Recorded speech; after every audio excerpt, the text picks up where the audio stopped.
Good evening and welcome to this week's Wednesday Wellbeing show. And this week I am absolutely delighted. I am chatting with the lovely Lisa King. Lisa has been called the Clarity Travelator because she really helps people move into a better place with their health. She reminds them of their brilliance. She helps them to improve their well-being and their life.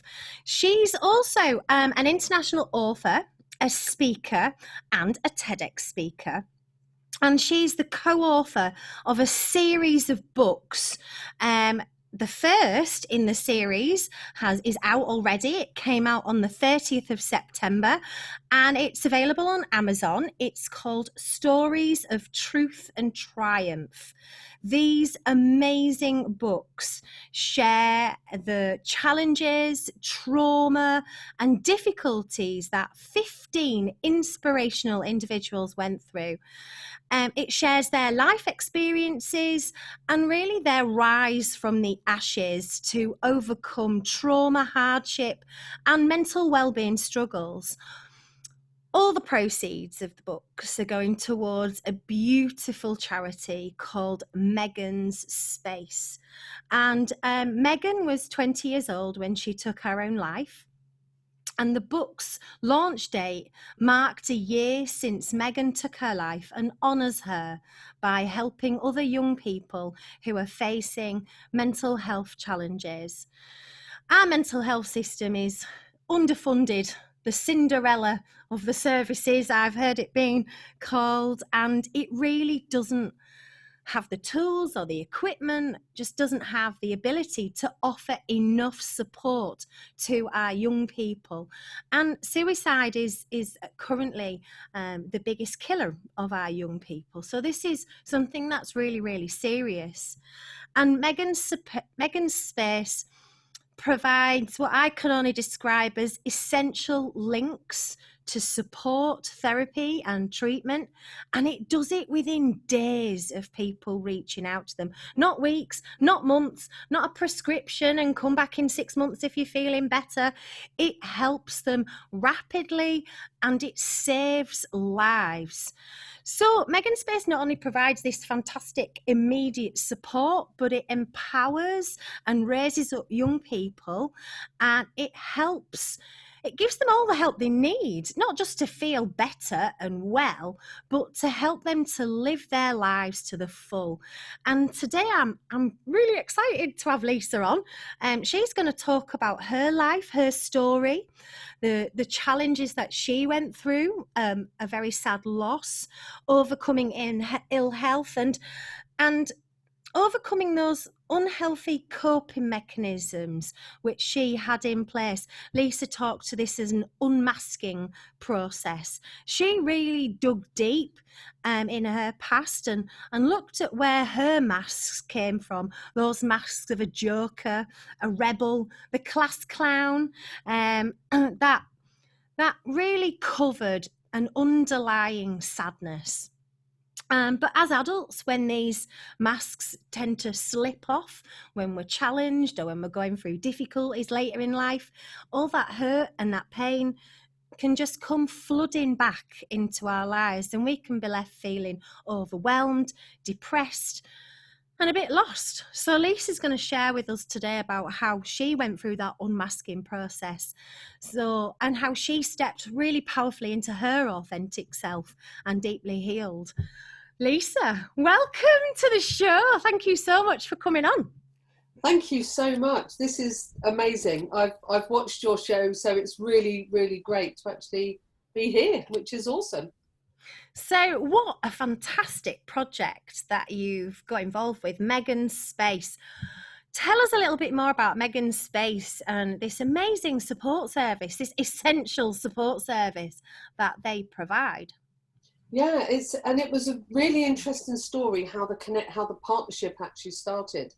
I'm a public speaker mentor, and I was at an event, and Megan's mum, I didn't know who it was at the time, came out of that event, and we ended up talking, and that was in October last year, and that was it. We didn't sort of carry on chatting after that. Mm. And then I came up with this idea, which I've had for years, but I really didn't have the right group of people around me to make it happen. Mm. And then it did. It all fell into place. And I put a post out saying I'd really like to help young people with mental health challenges because I have my own. Yeah. And it was so prevalent because not just of what's happening, but also because young people are falling through the cracks of the system. Mm. And I put this post out on Facebook, and unbeknown to me, I still didn't recognize her name. Jenny, Megan's mum, put Megan's Space as one of the charities. So I looked through, I looked through all the charities, every single one that asked for us to help them. The moment I got to Megan's Space, everything changed. I just said, this is the one. So I went to the authors and I said, look, I believe this is the right one. Have a look, see what you think. And then when I spoke to Jenny, she said, you don't remember me, do you? And the connection was made. And then from there, our stories were so aligned, and, both of our journeys. And it just became inevitable that this was the charity. And the more I heard about Megan and her journey and what Jenny and Rob, her mum and dad, are doing, it became really very clear that my strength helping them would be to raise the awareness. And they've actually asked me to be a trustee.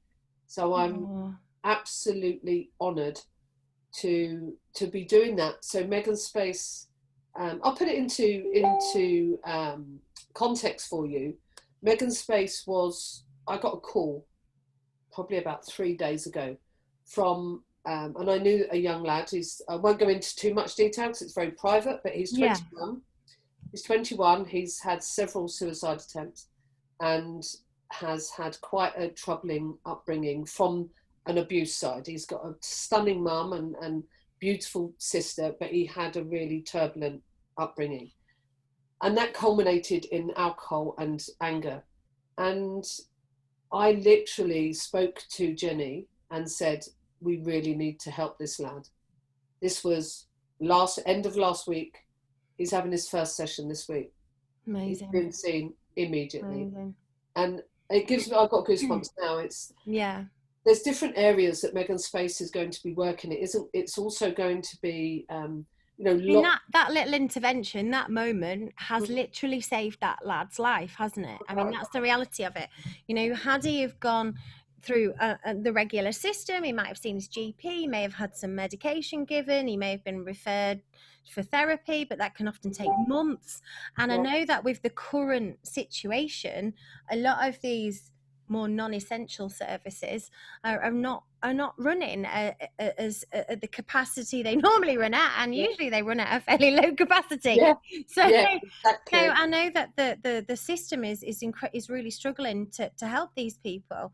But I was reading online about how in, I think it was in 2016, because that's the recent stats that I could get my hands on, there were 6,507 suicides, and that had increased by 11% from that was 2018 6,507 suicides. Those are the registered ones.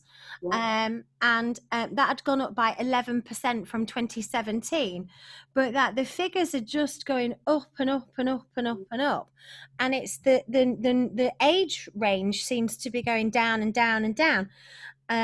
Lots of young men in particular seem to be really affected, and obviously young girls as well, but we're just seeing a huge influx that's just in the UK, those statistics, just in the UK. That's not including Ireland or Scotland or anyone else. Sorry, that is the UK, but not including the Republic of Ireland, where they had 352 suicides. And it's like, it's not that big, is the Republic of Ireland, is it? So for them to have so this feels a bit more like a pandemic than that we need to be dealing with and putting things in place for. Why do you think it is that young people are choosing to end their life? I think there are many, many different things. If you take COVID out of the situation, even Mm. before, Yeah. social media is definitely one way. There are many positives to social media, but there are also a lot of negatives to it. And for young people, the pressure and peer pressure that they get is huge. And also, you know, there's a lot of grooming that goes on. There are a lot of things that happen online that need to be dealt with. There needs to be more stringent checks. There needs to be a lot more awareness of what is out there, because I do believe that I don't think the extent of how bad it is really known. And yeah, and I think there's a lot. I'm going to go sort of off piste a little bit, but I do believe the media and the TV has a lot of, let's say, conditioning that goes on as well. And I do believe that youngsters are targeted for certain things with regards to whether it's products or services and things like that. And that's without things like, you know, TikTok, and there's some really good things that go on these platforms. If we Mm. can deal with the other side of it, Mm. that would be amazing. Um, and I think that there's a lot of from my, I mean, I'm 49, so I've not been a teenager for a long time, but things haven't changed. The vulnerability and the being able to Right. speak up and having the confidence that somebody's going to help you is massive. And I do believe that it was improving. It was starting to get a Mm. bit better. And then obviously this has happened, Mm. which has isolated a lot of people. And so we're going to see more suicide rates than COVID deaths, without a doubt. And That really concerns me that, you know, we're as members of the public, we're all taking steps to take care of ourselves and each other. That whole, you know, cover your face, make some space, wash your hands. We're all really adhering to these things, aren't we? So that we can take care of each other. Why aren't we doing more to support young people? yeah, and I think the mental health system generally has always been the sort of lesser supported than a lot of um, the other things, from cancer treatments to, you know, and absolutely people need that help, but Yeah. the mental health system. And I've been I've been a PT, so I've been a personal trainer for many years. Don't do it now, but I run a group which was for about 13, 14 years, where we would go in and community or in-house hospital patients would come in to exercise with us. And we would have 2 hours a week. From that, we set up a football team. So I used to play quite high level football and got my coaching badges. So I set up this football team for mental health patients. And that was massive, you know, but that was over 18. Mm. So that's fine, but there are young people that need this help, you know, and there are things, but the funding just isn't available. It's not been made available, or if it is, it's not reaching where it needs to reach. And from my experience, setting up these projects is massive. The connection that Mm. you get, and young people need the right connection, because I had the wrong connection when I was a teenager that took me down the drugs and the drink route. If I'd have had a completely different peer group or a different group of people that I was associating with, that probably would never have happened. In a way, I'm glad it did. Please, you know, Yeah. because otherwise I wouldn't be who I am and doing what I'm doing. But it is that easy. The environment and the people that you're around, Mm. it's massive. And if these young people know, like I had a walk in the park with a young lad, this young lad I was talking about, for 2 hours. You know, I gave up my time. I just wanted to share my story, which was quite similar to his. So, Mm. and just having that conversation with him, let Mm. him know that he's not alone, Yeah. going to get the help. And he went out for the first time in months with his friends and didn't touch a drop of alcohol. Not Wow. one. That's Not amazing. one. You know, and that's because he knew he was going to get the help. And his words to me were, now it's time to heal. Whoa. And I was like, okay. Yeah. I'd have got a wobbly lip on that one. Yeah. That was such incredible moment. And I do think when you're a teenager and you're going through all these changes and life changes and pressure of what are you going to do with your life? You know, what courses what things are you going to study? Where are you going to go next? Are you going to work or not? All of these pressures that, you know, we put on our teenagers. It can just add to that feeling of isolation. It can add to feelings of being alone, and you can just feel a little bit like you're the only one that's experiencing this pain, these difficulties, these challenges. And when somebody just comes alongside and says, hey, you know, I went through something the same, and can share those similarities, and you go, oh, I'm not alone anymore. There's someone who understands me. There's somebody who understands my pain, and then very rapidly takes them to a place where they can have therapy and treatment and help. That's the sort of system we need to have in place, isn't it? Some kind of a buddy system or something. Yeah. And it isn't just, Megan's Space is not, it isn't just about, you know, there's a lot, and I will be very generic with this comment. Yeah. There is a caveat. There is not everyone, but a lot of places just plaster over issues. They don't get to what is actually the reason that they feel like that in the first place. And I'm not talking about going back and digging it all up. No. What I am saying is it's important to recognize where it comes from, so that then when it triggers again, they understand what it is. And what Megan's Space also does is it teaches them the techniques. It teaches them things like havening. It teaches them things like EFT. These are so important to be able to not only say, right, we'll give you these sessions, but be able to say to them, right, you will get triggered. We all get triggered. Yeah. When it happens. Yeah, when it happens. It's normal to feel a bit shite sometimes. Yeah. Absolutely, yeah. We don't all live the Instagram life. Oh no, absolutely. Honestly, people, it's really funny because everyone's happy all the time. Why am I not happy all the time? I know. People say to me, oh, you know, you're so lucky. And I'm like, really? I still get triggered. I still get things happen. But now, the difference now is that I don't go off and get really angry and get bloody drunk. Get hammered. That's what I used to do. And it's, yeah.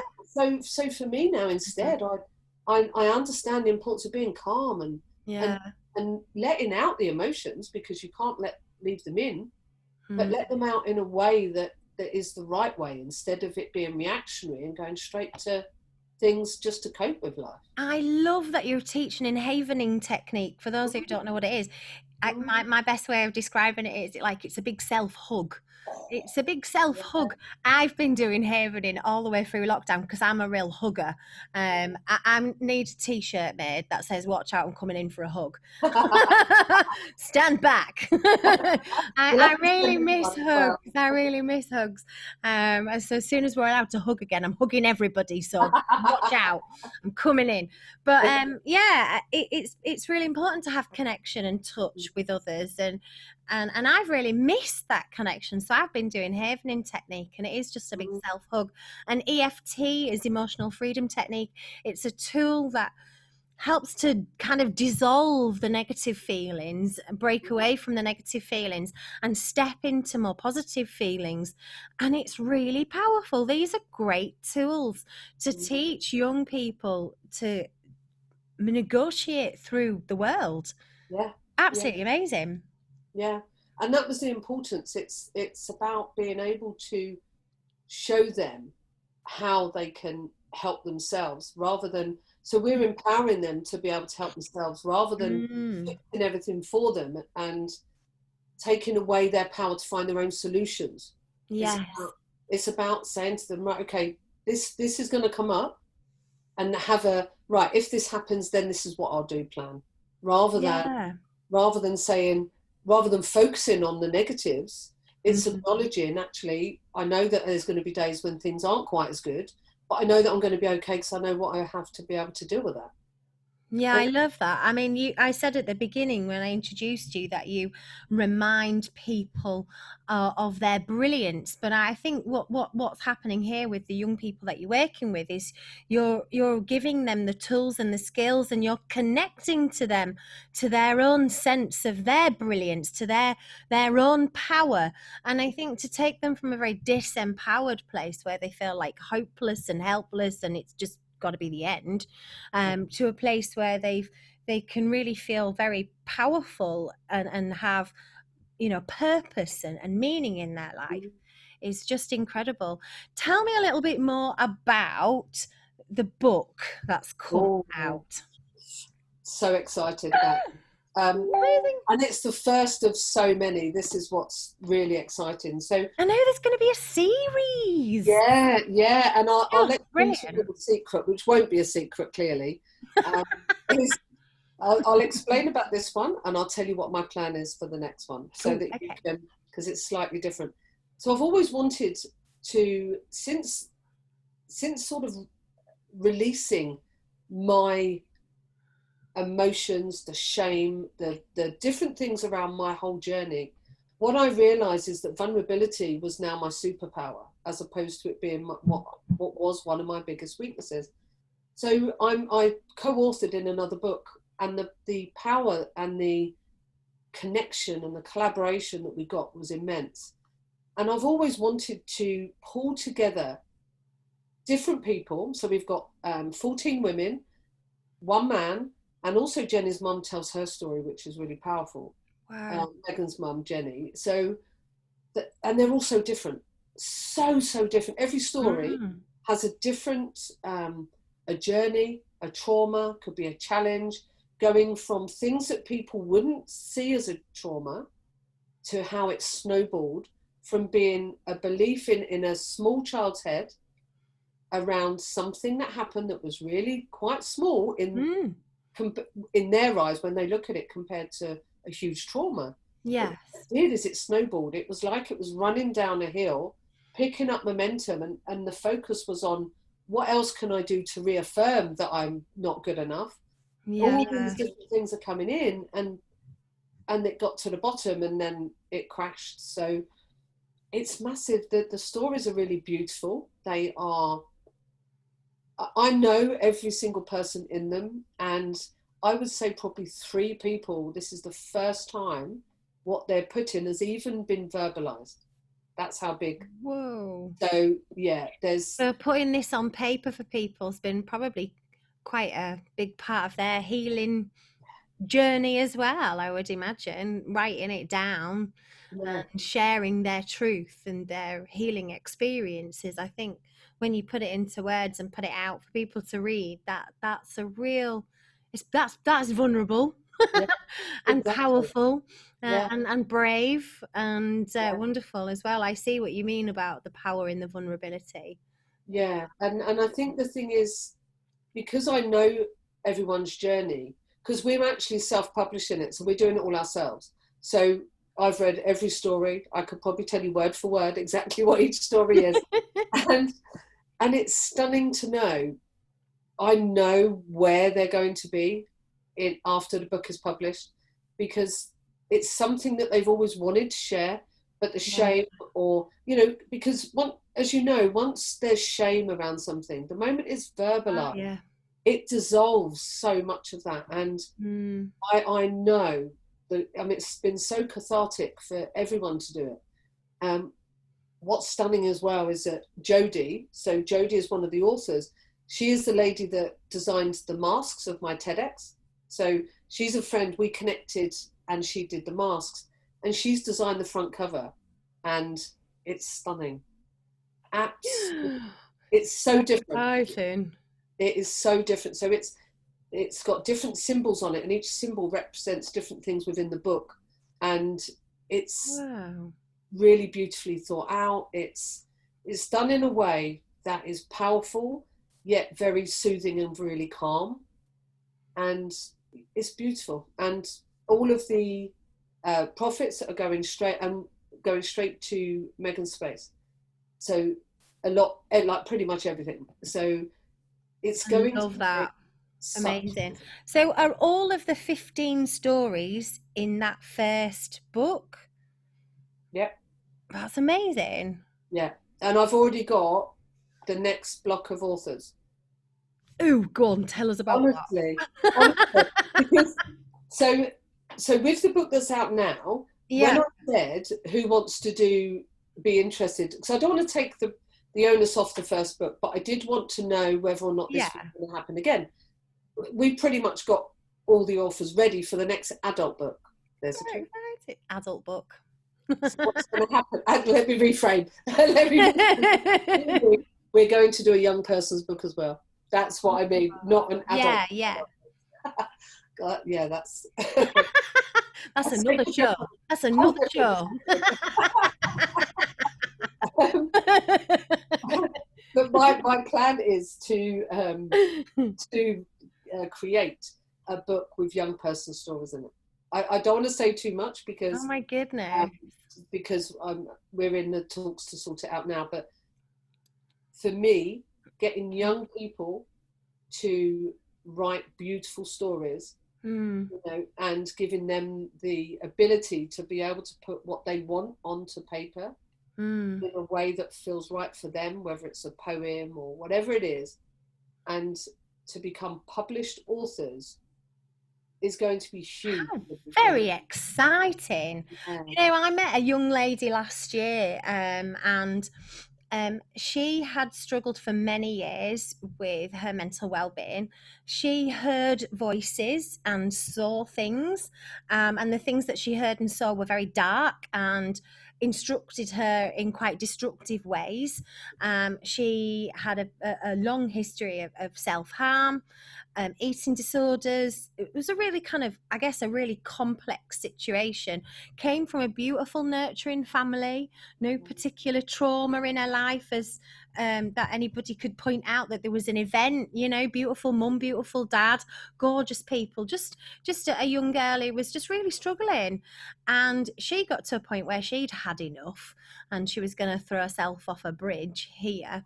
And somebody had put a message on the bridge, just written in paper, and just a beautiful message, just a really simple message. It was something along the lines of, you don't have to do this, there's help, call this number. And she got the help that she needed. She's still recovering, but she every day is a new beginning for her, and she's just completely transformed from the person that I spoke to last year. And now her and her friends, they write these beautiful letters, they laminate them so that they don't disappear.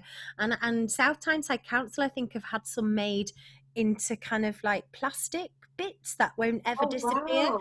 and Okay. they've attached them to the bridges so that anyone who is in a similar situation has got those words of encouragement and support from people who've been there.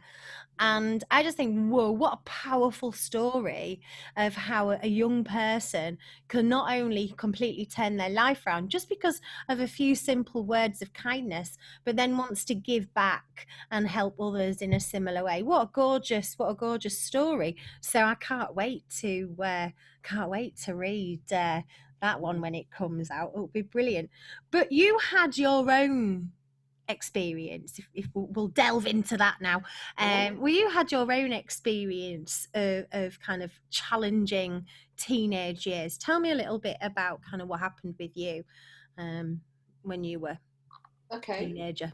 So my journey really started as a young child. So I grew up around domestic violence. It wasn't pleasant. So I would hear it all, see it all, and feel all of it. And it went on for many, many years. And there was a lot of, my dad would just go off and disappear. And this isn't a blame thing on anybody, but it's about acknowledging the significance of your environment. And when you're a young child, things that are said, things that they see, things they hear, has a massive, massive impact on them. For me, I had a lot of abandonment things because my dad would just disappear for ages. There were trust because he just had multiple affairs. I've got siblings all over the place. And you know, he was very violent. So there was a lot of, and it was all around drinking. He did it when he wasn't drunk. Most of it happened when he was drinking. Yeah. Well, that was the violent side. The rest of it happened all the time. But so I grew up with this belief that I wasn't good enough. I didn't trust anyone. My barriers were so high. Mm. I grew up so quickly because I had a little brother, not so little now, but he was a little brother then. So I wanted to protect him. I wanted to make sure he was okay, and I wanted to protect mum. So I became this sort of fixer, protector type of person, to the point where I would actually try and fix people's problems instead of letting them do it, type thing. So that, You're a rescuer. yeah, yeah. and and that was one of the masks. I mean, it's Yeah. Yeah. unbelievable. But then into my teenage years, I was raped when I was 12, and it wasn't a violent rape or a brutal rape. It was by people that I knew. So the trust thing there blew everything. So I mean, I emotionally shut down at that point. So from there, I was drinking, I was shoplifting. I mean, I was really good at it. You know, there were no cameras back then. I was, me and a friend of mine, hundreds of pounds back then, bearing in mind 35 years ago. And the only reason I stopped was because of my mum, not because of what would have happened to me, because I had so little self-respect, self-love. It didn't matter about me. Actually, the love of my mum and the unconditional love she had was the reason, because I didn't want her to have to deal with something else on top. So this was at 12, and then literally the violence at home got really intense. Mum had enough. I was 15. He went, but I'd gone from being a really good student, you know, academic, very sport was my go-to. I was very sporty. Yeah. Really good. Probably a really good outlet for getting rid of some of those fight or flight Oh, chemicals that must have been surging around your system, because you must have just been living on high alert all the way through your teenage years, you know, with your barriers up. And I often talk about people arming their barriers. You know, people put these barriers up and then they arm them as well to make sure no one's going to get through, and protect those barriers, you know, by sometimes being angry and sometimes, you know, being quite negative. It can seem to the outside world that they're just this horrible person, but actually they're just really, really frightened and you know, in place of real pain. But I totally see that. But for me, it wasn't so much anger, actually. It was more, I was craving connection. Yeah. So I was craving that, you know, that connection with people. And as teenagers, you go from needing your family and being close to your family, and it's a journey all teenagers go through, that you then become really connected with your peer group. You're trying to fit in, you're trying to find your feet at a new school or whatever. But for me, I got involved with people who gave me that connection that I craved. But unfortunately, I mean, I was sniffing stuff in school, and I mean, to put this into context, I went on to be pupil governor. I'm a very good leader. How did you manage to get that position? Honestly, with your background? I know. And I think what happened, I was really popular. Yay! That was it. I was really popular. I was not afraid to sort of. I don't like to conform. If people are being treated badly, if people are being treated wrongly, I will always fight their corner. Always. Because that's in me. You know, it's in me. I do not conform. I don't like to fit into boxes. I'm like, just don't even try, because it's not going to work. And I love that about me. It does get me into trouble now and again. I have to. But do you have foot in mouth syndrome? Now and again. Yeah, me too. Yeah. But I love it, because I wouldn't normally say it unless it's true. So I speak very honestly. So yeah, as a teenager, it's sort of I wanted that connection. Then alcohol came in, and then other things added onto that, because as you get older, you get money, so you're able then to get hold of different stuff. And the really interesting what you were saying about when you were a teenager and wanting that wanting that connection, because we forget we're quite tribal beings, aren't we? And you know, when as a teenager you find a group of people that you can connect with, and then when you put alcohol into the mix, alcohol tends to bring about this almost like an illusion of connection, helps you to get in the mood to party if you want to party, helps you to feel more comfortable in your own skin if you don't have confidence, helps you to be a bit more outrageous if that's kind of called for. But it certainly brings about conversation, communication, and connection, which is why people enjoy it so much. You know, it's why we all like to go to the pub and have a few pints and chat with our friends. It connects us to people. And to have that kind of thing introduced as a teenager is so desperate for connection. It doesn't surprise me at all that you ended up drinking in excess, using substances, and you know, heading into that quite destructive place. And to be in that kind of a destructive place with, I'm guessing, not the best kinds of people. Sorry, hon. No, it's all right. I'm guessing as well, you know, the trust element on relationships for you must have been even higher, you know, because the sexual assault that you experienced, you're a wanted woman. They want to think. And I thought I had actually turned it off, so apologies. I think it's Facebook Messenger, and I don't know that you can always turn it off. It's really annoying. Don't worry about it. Don't worry about it. Usually the Amazon delivery man arrives right in the middle of my interview, so it's fine. We keep it real. So I know that you really wanted to take a step back from these unhealthy relationships and the unhealthy relationship that you had with substances. Was that really because of the bond that you had with your mum? When I was at school and I had the journey of trying all these different things and smoking and all of that, I sort of would bunk off. So I bunked off school once, only once, bunked off school, and I was doing gas sniffing, and I actually rang my mum and said, "I'm really sorry, I bunked off school."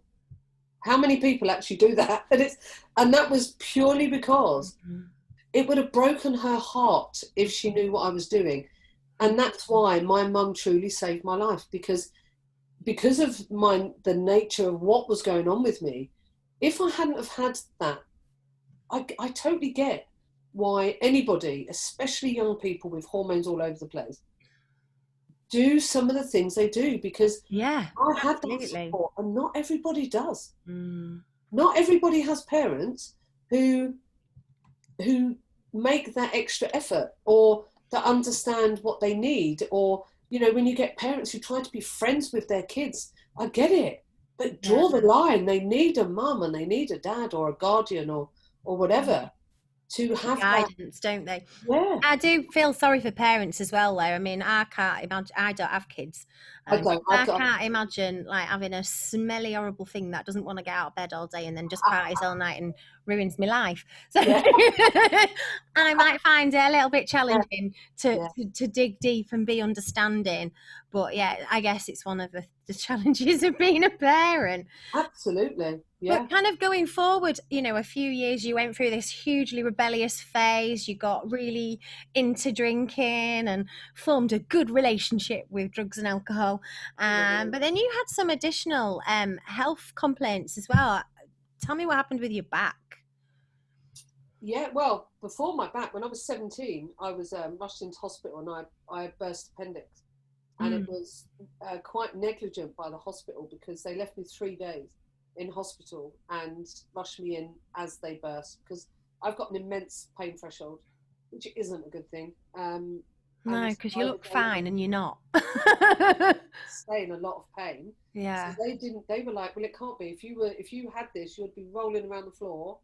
They did have a test, and I'm like, it turned out my appendix weren't in the right place. Trust me. Oh my goodness. I can't do anything straightforward, can I? No, my appendix decided it was going to be about 2 inches higher than most people's. Right. And tucked behind my one of my kidneys. I'm like, right, okay. Hence why they couldn't, you know. So that happened, and then so I was 17, and then when I was playing football, I was 20, and I was playing and I was getting some problems and I lost the feeling from the waist down. And I thought, okay, something's not quite right. Went to have to the hospital to get some tests. And they said, oh, it looks like you've got a slip disc. It's okay, no problem. So I thought, all right, 6 weeks out, I'll get it right. Because I'd only been playing football a year. You know, I'd been a county darts player before then, drinking and smoking and throwing darts. And so I was like, it'd be fine, it'd be fine. Then I got a call to say that my back was actually broken in 2 places. And not only that, it was actually a third distended towards my spinal cord. So it was quite serious. So I was literally operated on the next week. They said, you cannot take any chances. And this just shows you the whole self-respect thing. So I got told on the Wednesday, I then went and played football, right? Bearing in mind what I've been told, I went and played football. It's Halloween. And I thought, right, this could be my last ever game of football. Not thinking I could actually end up in a wheelchair. No. All I was thinking was, mind you, I did get a hat trick and a speeding fine. Go me. Halloween, I thought, let's sign off in style. So I had the surgery November the 14th, 91 it was, and I thought my back was fixed. Yeah. Carried on thinking my back was fixed. So I took a year out of football. They said I wouldn't play again. I'm like, yes, I will. Then I said I'll play within a year. My surgeon thought I was completely nuts. I played 51 weeks later. And so I did that, carried on playing for 20 years, something like that. About 20 years. And then found out in the March, so my partner was diagnosed with cervical cancer, huge tumour that was missed. And I found out then a month later that my surgery had never worked, ever. So it had fused, so they took bone from my hip and fused it. Oh my goodness. It fused to the bottom bone, but it didn't fuse to the bone above. So L5 was distended and L4 had now tilted to where L5 should sit. Oh my goodness. It would only taken one thing. They said it would only, that I am so lucky. So I found that out in the March, and oh my goodness, man. I know, and I kept it. I didn't tell anybody because my partner was diagnosed with cancer, and a very, very serious cancer. It was missed. So she had a tumour the size of a grapefruit. I mean, it was horrific. So, and that whole journey then that led through Becky being diagnosed. They had to throw so much chemo and radiotherapy at her because it was so advanced. Yeah. They told us the physical, because it was cervical, we knew the menopause would come, we knew that. What they didn't do was tell us the mental health side of what this was going to do. And let me put this into context. Becky worked with the England rugby team. She did motivational videos. She was one of the most positive, smiley people you will ever meet in your life. So when this all happened, you still would never have known what was going on. And on a Sunday night, she'd been in remission. She was doing great. She was back playing football. She was doing amazing.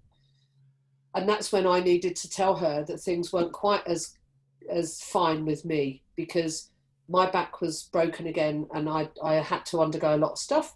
And also I'd lost me in that whole journey. I had been on autopilot and I was about to come crashing down.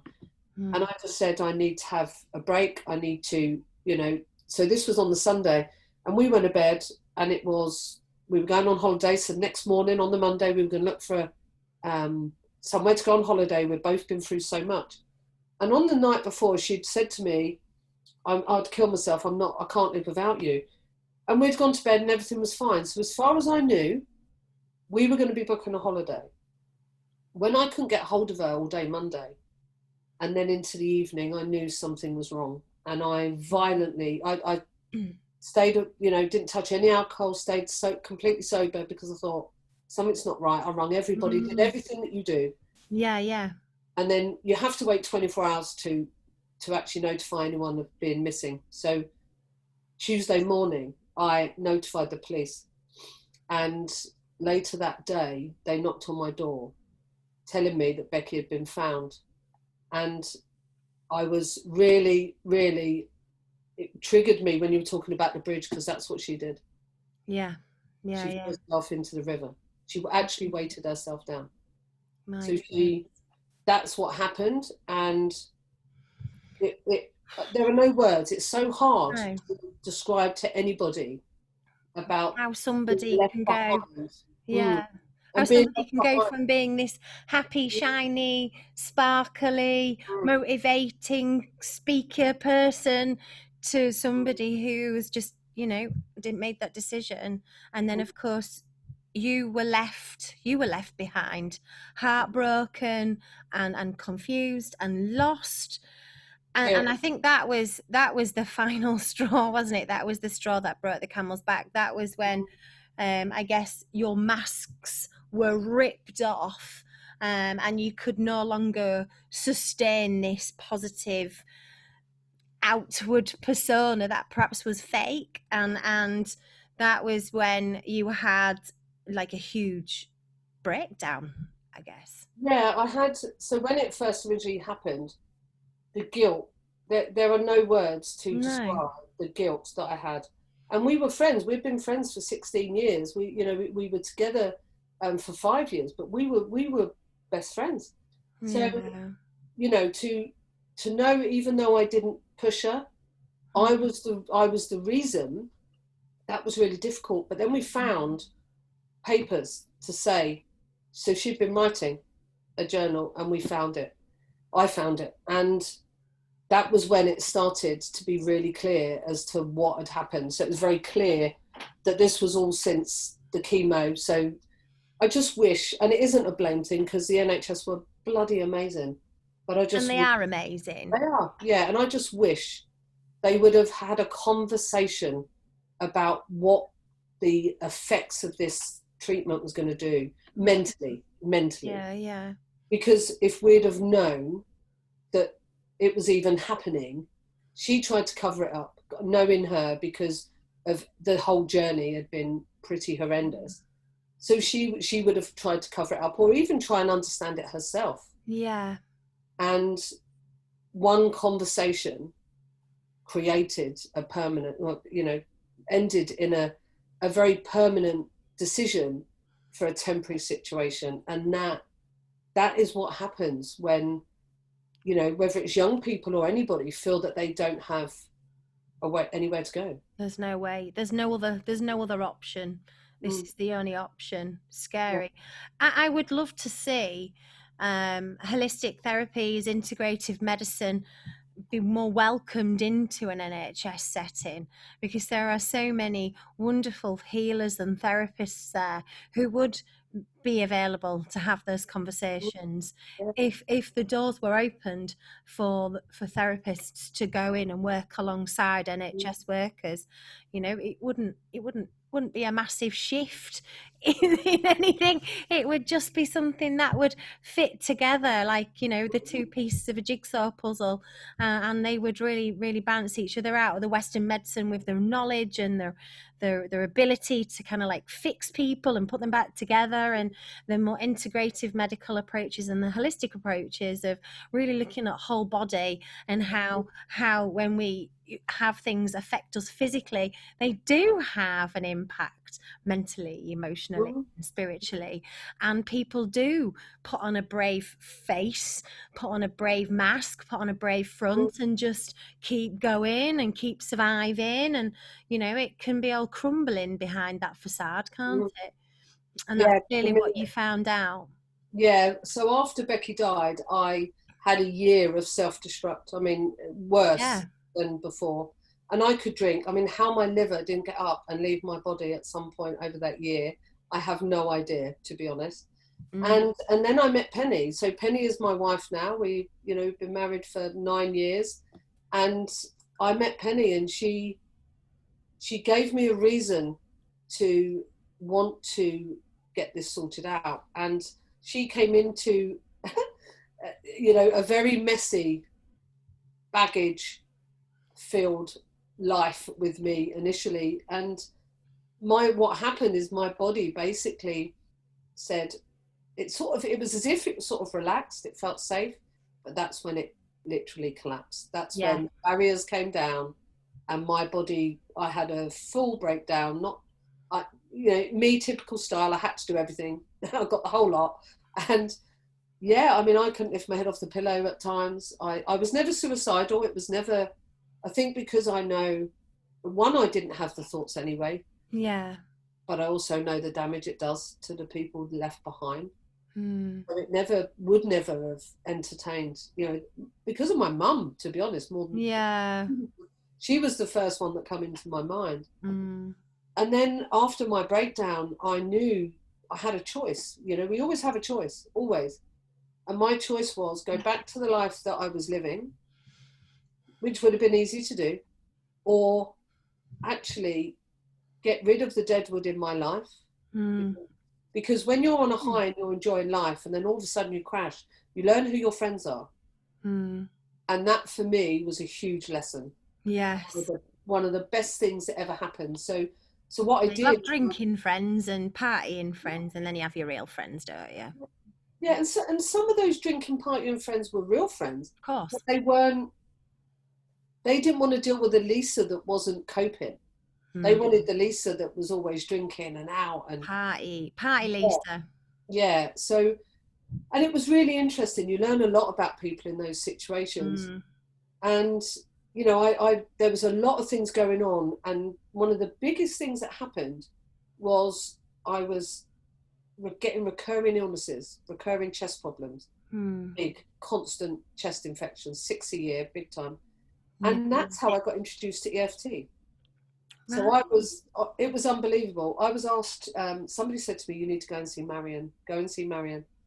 And I would push the business forward because I'm very driven. I'm a very passionate person. So, I'd push it forward and then I'd get sick. And it kept happening. And literally we did one session, and it all comes down to I'm not worthy of being successful. I'm not good enough. So every time I'd push forward and reach these new heights, my brain would go, oh no, we need to find a reason for you to actually believe those beliefs. So we're going to set you back again. And it kept happening. So I had this EFT session, did the tap in, which was brilliant. Love it. And I've not had a chest infection since. Amazing. So I love it. It's really interesting because my background is in traditional Chinese medicine a little bit, and the lungs are we see body parts as having kind of like characteristics, like personalities almost, and the characteristics of the lungs are very much about having a knowledge of who you are, knowing your essence, knowing who you are, and having a sense of yourself. And the thing that impacts lung health is loss and is grief. And people can feel like they're just drifting through life. They don't really know who they are. They've maybe experienced a great deal of loss. You certainly had. And one of the things that we see in traditional Chinese medicine is patterns of reoccurring bronchitis and phlegmy, horrible, nasty, mucousy green snot conditions. And it can be.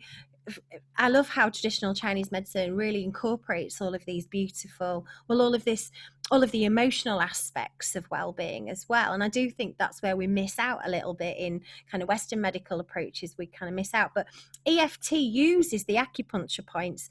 You tap along those acupuncture points, and you use maybe a series of auto-suggestions or affirmations, and it changes your neural pathways. It breaks down the old ones that are not serving you. It sets up new ones. It brings your body back into balance. I love EFT. Can you tell? I've never had to know. If I wake up and I'm not quite in the right headspace for a positive day, I'll sit in the shower and I'll tap what I'm feeling, and I get acceptance around what I'm feeling. I sit with it sometimes because I tend to want to push all the negative feelings away, and if I've not really dealt with them, or they come back louder. So Oh, yeah. I tend to sit with my negative emotions and just work out where they're coming from, and maybe do I need to do anything, take action on it. Mm-hmm. Once I'm starting to feel a bit more zen-like and chilled, Yeah. then I input all the positive affirmations, and my favourite is "I am enough." I love just really simple. I am enough. I'm beautiful enough. I'm hot enough. I'm Yeah. sexy enough. I'm funny enough. I'm crazy enough. Yeah. I'm joyful enough. Yeah. I'm enough, and that really sets me up for the day. So it's a tool Mhm. that I use a lot, and I love it. So your road to recovery was really assisted with some fantastic tools, and you speak about how you unmasked, you took these many masks off, and I'm sure we all understand, the idea of, you put a mask on to present yourself to people in a specific way. And if that isn't a demonstration of what social media is, look at my lovely life, it's amazing, I'm happy all the time, that's just a mask, isn't it? Because that's not real. And when you see people sort of crying and breaking down on social media, you're like, oh, quick, scroll past that, don't like it, makes us feel uncomfortable. But your road to recovery really was really about unmasking and releasing from that mask jail cell the Yeah. true you.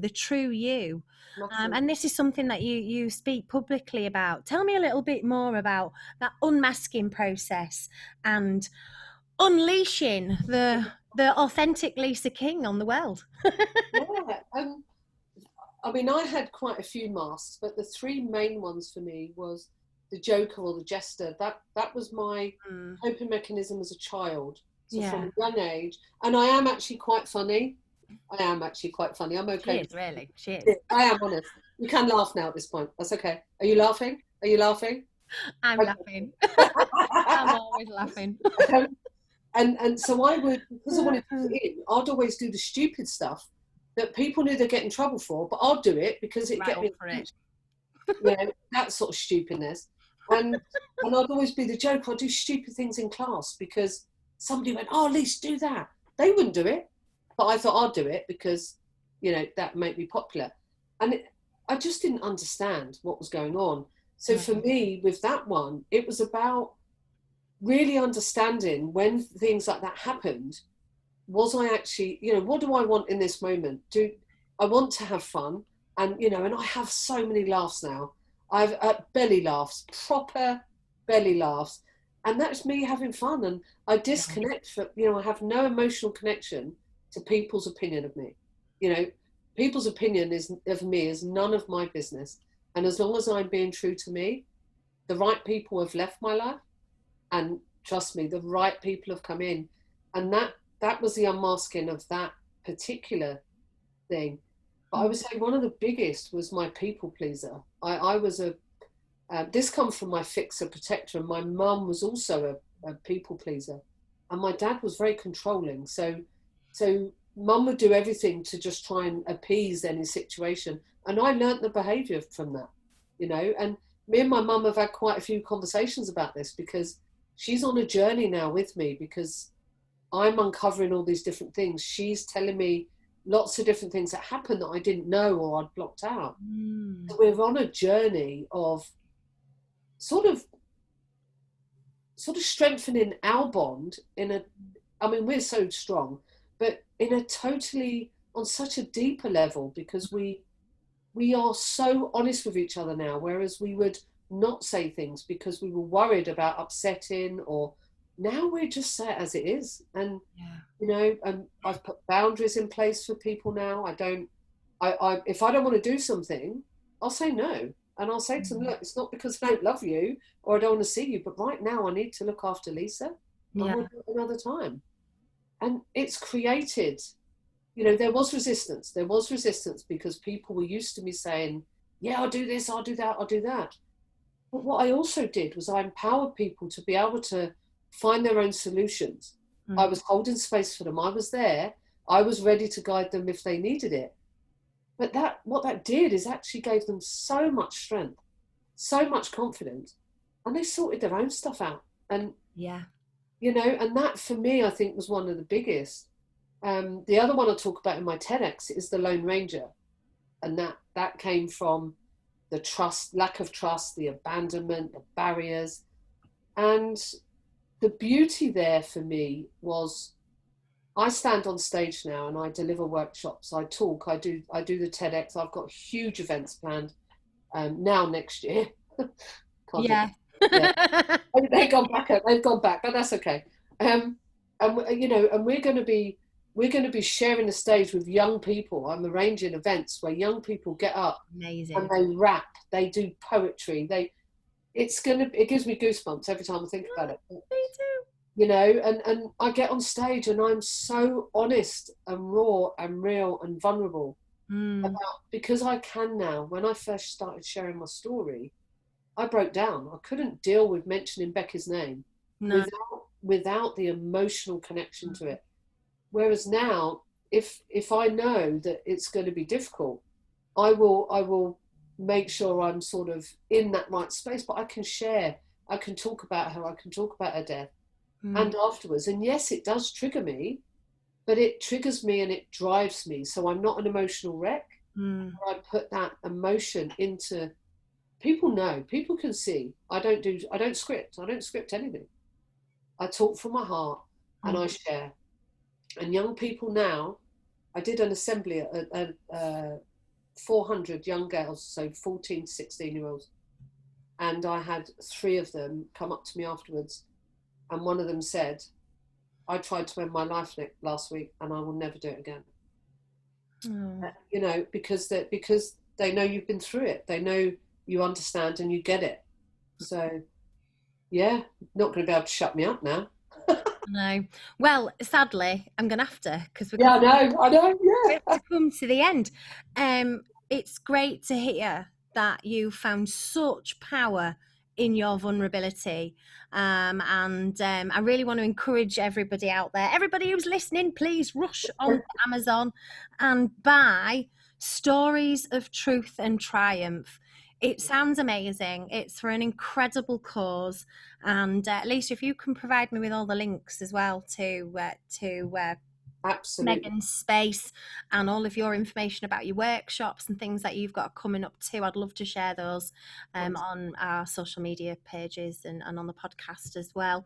Lisa, thank you so much. I've absolutely loved having you on. Please come back and talk to me some more at some point in the future, because I have a feeling that we could have gone on for another hour and a half there. Quite easily. Oh, thank you so much for this is so important what you're doing and getting people on, and thank you. It's my pleasure. It really is. Absolutely my pleasure. And it just leaves me to wish you, wherever you are listening, across the world, an absolutely wonderful week of well-being. Have a great week. Bye.